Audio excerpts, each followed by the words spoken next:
Hello YouTube, back again with another video. Today we're going to be reacting to, if you ever heard of Matt Walsh, he did the documentary on What is a Woman. If you haven't heard the documentary on What is a Woman, I would highly recommend it, especially with the climate that we have in the world today. He reacted to actually this was like somewhere around the beginning of the year, he reacted to a transgender woman's video of him reacting to the book he wrote, something about Walrus or something like that. Wait, what was the name of it again? Johnny the Walrus. Johnny the Walrus. And the book is about a boy who tells his mom that he wants to become a walrus, and obviously this is drawing some parallels between wanting to become a transgender or wanting to become the opposite sex for a child. And my opinion, do whatever you want, when you're out of the house and when you can actually think for yourself, and when you actually get some therapy and actually realize that this is actually what you want to do and what you want to become. But being a child and making such a decision, I don't know. But let's watch the reaction. I forget the lady's name, but in her channel, I've never heard of it, never seen her before, so maybe you might recognize her. But here we go. He canceling. Today we're going to be canceling Samantha Lux, who is a YouTuber and quote trans woman that is a biological male with a YouTube channel. Actually a quite popular channel with well over 600,000 subscribers somehow. Sam has many videos promoting transgenderism and quite often responding to perceived instances of transphobia. One of the most recent videos on the channel targets, if you can believe it, none other than the leading LGBT children's author on the planet, yours truly. Sam stumbled across my children's book, Johnny the Walrus, which is... That's one hell of a, title, and he's the leading one. I mean, Matt Walsh is pretty famous, so I didn't know there was a category for that. I guess there is. Specifically, my video where I read the book to a group of children has provoked Sam's ire in a video titled, "Transphobes Are Writing Children's Books. Trans Girl Reacts." This is good. I am sincerely interested to hear how a trans girl, quote unquote, reacts to Johnny the Walrus. Now, a phobe is something that you have like a fear of, right? Like an irrational fear of. And I don't think Matt Walsh is afraid of transgenders. Words matter. Did she actually use he's afraid of her? Perhaps this will be a point-by-point rebuttal. Perhaps evidence and science and logic and bulletproof moral arguments will all be marshaled. And by the end of the video, I will have completely changed my mind, realized the error in my ways, repented of my anti-trans beliefs. Maybe even because of this video that we'll watch together, I will become trans myself. It's possible. So let's watch some of this and see what our friend Samantha Lux brings to the table. I don't think so. Now, if you're familiar with the content that I create here... Oh my goodness, how is this ever a man? Jeez, she obviously has a lot of makeup on, a lot going on, but I wonder what she looked like before she transitioned. My channel, if you're familiar with the arguments that conservatives love to make about trans people, you would be familiar with transphobes' claim that we are indoctrinating their children, that we're making their children gay, that we're forcing their young tomboy daughter to become a boy. That's not me. Who, me?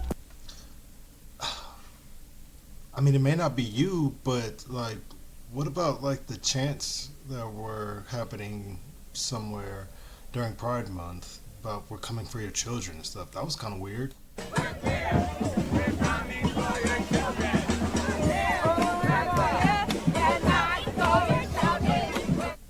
Right? And the bill that got passed in California about if you don't listen to your children when they're saying that they're transgender, they can be taken away from you. Your rights can be taken away as a parent.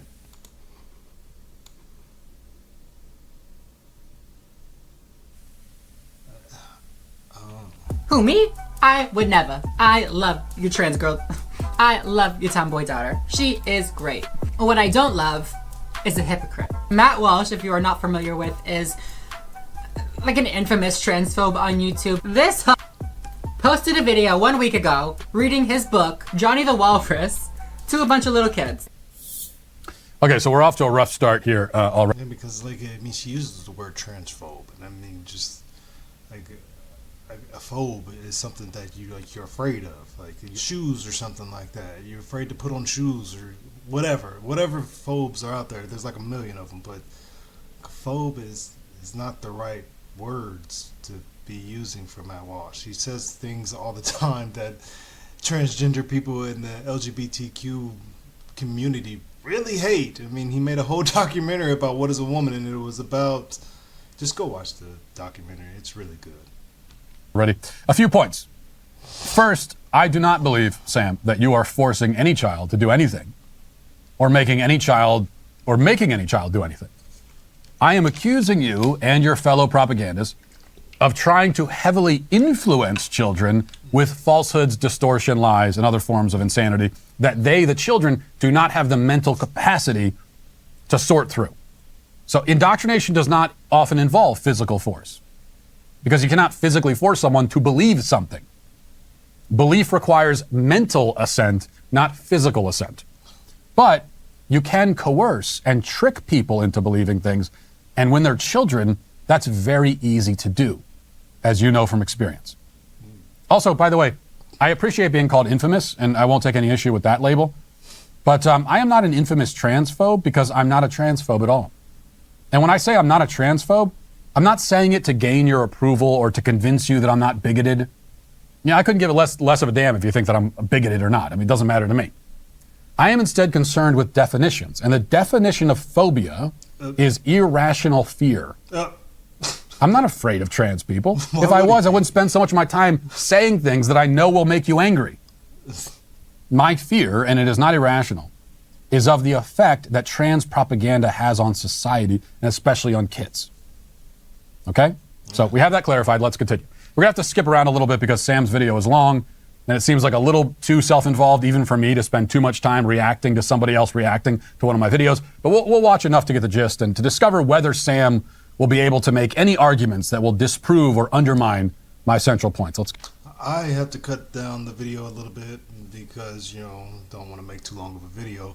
But you can get, this is a small clip of an hour-long episode on his show, The Matt Walsh Show on Daily Wire. But, yeah, you can go there and watch the full thing. But exactly, man, nobody is afraid of you. Do you know what a phobe is?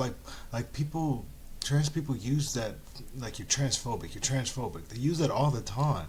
And it's I'm not afraid of you. You don't scare me at all. You just, I just don't agree with you. But for one, you're not going to make me call you whatever you want me to call you. So, if I'm doing that, how am I afraid of you? Hey, words matter, man. You got to know what the definitions of words are before you just start spilling stuff. Let's keep going. All right, do you understand the comparison that's going to be happening here? He's like, this book is about a little boy who thinks he's a walrus, and his mom, also is convinced that he's a real walrus. Do you get the correlation? It's going to be about a little boy that thinks he's a girl or something, and the mom is convinced that he's a real girl. How creative. How did you ever come up with such a creative, powerful analogy for children who don't understand what you're talking about? Yeah, well, you're right. It's not creative. It's not creative at all. I mean, the comparison between somebody identifying as a different sex and someone identifying as an animal has been done 1,000,000 times. I'm not the first to do it. South Park did it a decade ago. Creatures like me, and now I got my wish, 'cause I know that I'm a gay fish. But the problem is that nobody on your side has ever come up with anything approaching an effective response to the analogy. Man. You've never been able to explain why it's wrong. Right? All you ever do is just scoff that you've heard the point before. Well, we know you've heard it, and you're going to keep hearing it over and over again until you answer it. All right, let's continue. I mean, I've never heard anybody make sense of why they want to become transgender. they say like, oh, I feel like a woman. It's just like, what does a woman feel like? Like, I'm a guy and I don't know how that actually feels. I guess I feel strong, I guess. Like, I guess I feel like I want to, like lift heavy things. But I mean, like, so do a lot of women and so do a lot of, men. It doesn't make any sense. Like, I've never heard anybody actually come up with an actual real, like, I have this conscious girl's head in my mind screaming that we need to change our outlook to a female. It's like, I mean, if I would have heard something like that, maybe that would have been a little bit closer to the actual, reason on why you want to, chop off your body parts and become the opposite sex. But just like all you hear is just people say like, I feel like the opposite sex. Like, it doesn't. I don't understand how you feel like a gender. I don't understand. If you can explain it to me, please put it in the comments. I would love to understand. What is this thing doing on the floor? We don't have to worry about that. We're going to read the book now. This man has never met a kid in his whole life. Never interacted with one child. He's like, I don't give a sit down, we're going to read the book. I'm here for half an hour and then I gotta go, so sit down so I can film. Okay? Thank you, bro. I believe Matt Walsh is not rushing out of the children's wherever, like daycare or whatever. I don't believe he's trying to just, say sit down so I can hurry up and get out of here and be photographed reading my book to you guys. Like, I don't believe that for 1 second.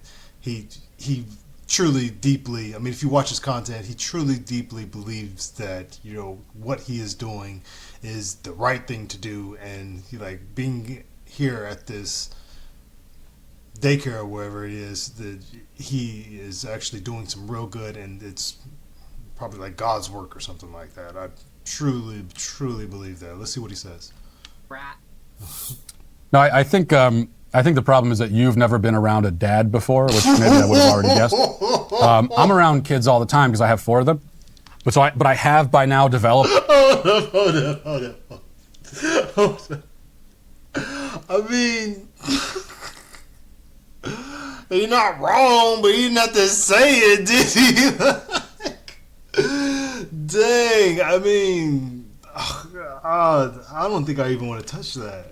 A critical case of dad syndrome. And that means that I'm just snapping my fingers and I'm keeping people on task. That's what I do. I'm dad. Mm-hmm. You should see me during chore time every night in my house. You, get over there, pick up those shoes. You, come over, vacuum the rug. I don't even remember anybody's names anymore. That's another symptom of dad syndrome. Okay, skipping ahead. But Johnny's mom's phone said it's not just pretend. So she went on her phone, and there were people telling her that this isn't pretend. He's really a walrus. Only a bigot would say that. How dare you offend? What's a bigot? Anybody know? Okay, so Johnny came to his mom and was like, Mom, I'm a walrus. And then she gets online and says, because she doesn't understand, she's never felt like a walrus before. So she gets online and says, oh my God, is this happening to anybody else out there in the world? What do I do? How do I help my son? Right? And then, oh, this person believes this person believes that. Okay, well, I guess we got to go to the doctor, right, and figure out what's going on. Kids are, I don't know how old these kids are. I'm not good at estimating age, but they don't know what you're talking about. You don't see their face? Did he run this past like an actual children's author? Maybe like read it to a kid and see what they thought before. Does she know anything about Matt Walsh? Matt Walsh, he said it in the beginning. He is a children's author. He's got a couple books, doesn't he? Why would he need to run it by somebody? He published it. I think he just went for it. Of course, they don't know what a bigot is. That's the whole point, right? Of putting the word into the book.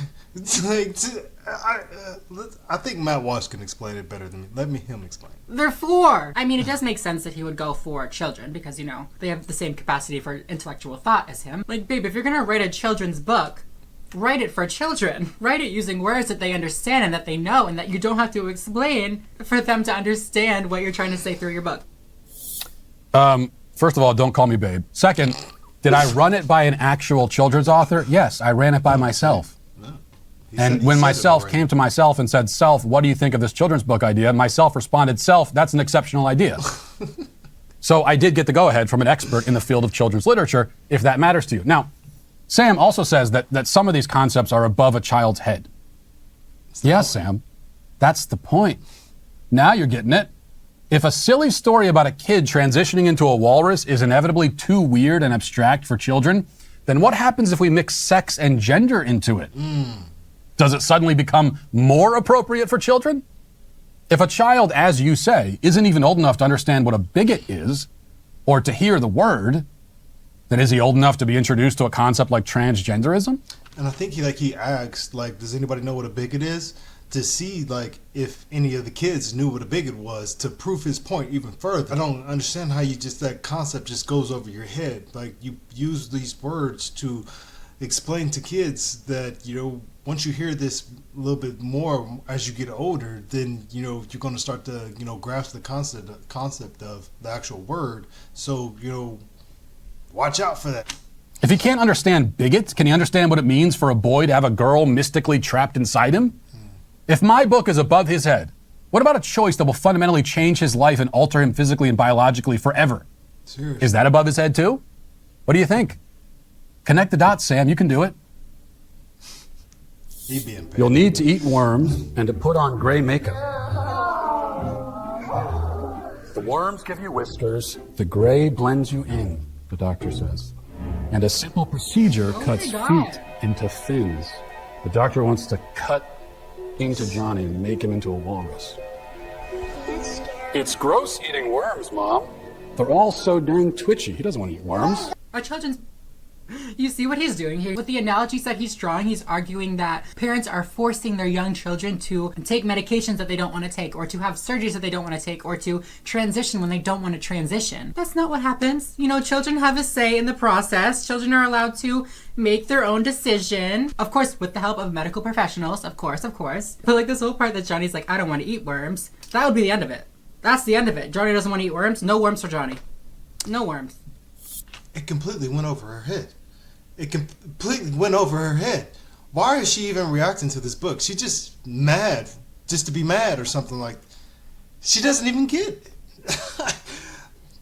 The child came to its mother. I guess I'm going to repeat this. The child came to his mother and said, "Mother, I think that I am a walrus." The mother went online and said, "Hey, what do I do to help my son figure out his walrus syndrome or whatever?" And then they found a doctor, and he's explaining, okay, little Johnny, this is what you have to do to become a walrus. You gotta eat worms, you gotta turn gray so you can blend in, and you also, you don't need those feet anymore because walruses don't have feet. They don't have legs. They don't have ankles and calves. So we got to remove those things.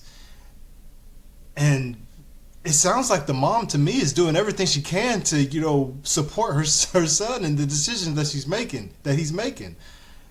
And then she interpret that as the parent is forcing the child to do something that he doesn't want to do. How did she get that from that? I will say we got exactly the reaction to the doctor page with the bone saw that I had in mind when we included that page, and I fought for that page. There was, I will tell you a little bit behind the scenes, there was some discussion over here about that particular page with the doctor with the bone saw chasing the child, and I fought for that. I said, that's got to be in there, and it was. No, Sam, but see, you say children make their own decisions, but children can't make their own decisions. Exactly. If I'm arguing that a certain course of action is harmful for a child, bad for them, damaging to them, it does no good to retort that the child wants to do it. Children who want to do harmful things should still be prevented from doing those things. Why? Because they're children. They don't understand what they're saying. They don't know what they want. And often they don't actually want what they think they want. At Red Robin the other day, my 5-year-old told me he wanted to order salmon for his dinner. Now, I knew damn well that kid did not want salmon. He wanted chicken tenders and fries because that's what he always wants, and it's the only thing he'll ever actually eat at a restaurant. Maybe he was just trying to extend his palate, Mark. Maybe you should have just let him try it. What's the harm in him trying a little bit of salmon? He tries it. He doesn't like it. Okay, fries and chicken tenders. I don't know. It's his kid though. So I didn't let him have the meal that he wanted because I knew that he didn't really want it because he's a kid. And that's just for something as frivolous as a meal at Red Robin. What if your son says he wants to become a girl? Or a salmon, for that matter? Not only can you be sure that he doesn't really want that because he doesn't understand what he's saying or what it means or what the implications are, because he can't, because he's just a kid, but also in this case, whereas it's at least possible to actually order salmon, it's not possible for him to actually become a girl. Okay, like I said, just let him try the salmon. I wasn't, comparing that to, him wanting to become a girl or something like that. It's just, it's salmon. It's not changing his gender. Like, it's just salmon. He can try out salmon. We don't want to try out, being a girl. Which is reason enough to not give him what he says he wants. All right, let's skip ahead again and see if Sam saves the best rebuttals for the very end. Yeah, let's see. What's the moral of the story? What's the lesson here? Moral of the Aren't story. children's books supposed to have like a lesson that's, clear? Because I don't know what this is trying to say. I don't know what this lesson here is. Obviously. The other lesson is don't listen to the creepy people in your phone. Don't trust medical professionals. Walruses are mean? Like, oh my goodness. Maybe take a writing class or something. Ask a kid, like, do you know what this book is about? Because none of them did. Like, you could argue that this book is made for adults. Write a book for adults. Write a book for adults. Or is it that you have to dumb down these analogies and these arguments for children brain because they don't hold any weight in actual adult language? But yeah, that is it for this video. Oh, what? do you guys for adults? Or is it that you have to dumb down these analogies and these arguments for children brain because they don't hold any weight in actual adult language? But yeah, that is it. That's why it's a children's book. Because he dumbed down the concept of a child coming to his parent wanting to transition into a female by saying it was a walrus and put all the things that go into transition but he just called it a walrus. How does this person have more subscribers than me? That's it for this video. What do you guys think? You gonna go get Johnny the Walrus the book? Probably. Well, since you asked, what do I think? I think you should probably in the future have some kind of rebuttal if you're going to make a rebuttal video. There was nothing. You rebutted my points in the same way that my dog rebuts the deer that he sees running through the backyard, by just barking incoherently at them. Yeah, you're right that I did dumb down the arguments and analogies, but apparently I wasn't able to make them dumb enough for you to understand. She definitely didn't understand. My story about a kid pretending to be a walrus was, it would seem, slightly above your reading level. And that's a shame because it's a message that you might have really benefited from. And instead, I'm forced to say, finally, Samantha Lux, that you are, sadly, tragically, canceled. Look, man. Moral of the story, honestly, know your opponent before you go into battle with them. Know exactly who you about to try to shit on before you make a video and try to bash their book. That had to be embarrassing for her to not really know anything about Matt Walsh or know anything about his career as an author. I don't know. I wish I would have read the comments on that video. I probably should, but I don't know. I don't want to spend any more time on her or her channel or anything like that. But yeah, and just know your opponent before you go into battle. I think that was in the Art of War. I think that's a quote from Art of War or something like that. But yeah. Man. Peace.